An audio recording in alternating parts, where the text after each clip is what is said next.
నిజానికి భారతదేశం అనే ఒక దేశం బ్రిటిష్ నుండి స్వతంత్రం పొందిన తర్వాత ఆ 2 రోజులకే కాశ్మీర్ సమస్య పురుడు పోసుకున్నది.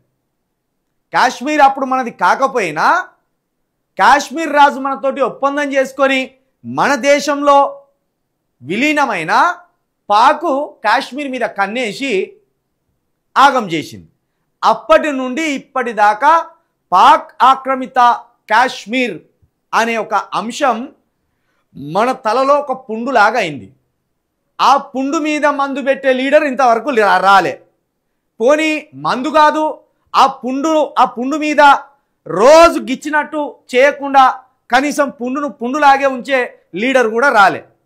ఇప్పటి వరకు భారతదేశాన్ని పరిపాలించిన అందరు ప్రధానమంత్రులు ఎవ్వరు కూడా కాశ్మీర్కు శాశ్వత పరిష్కారం చూపలేదు. కాశ్మీర్ని ఒక సాకుగా చూపి శత్రుదేశమైన పాకిస్తాన్ మన మీదికి వస్తున్న తీరుని ఎవరు అడ్డుకట్ట వేయలేక కూడా పోయింది. అయితే హిందువుల్లో ఒక స్థాయి, పతాక స్థాయి వరకు ఎమోషన్ని నింపి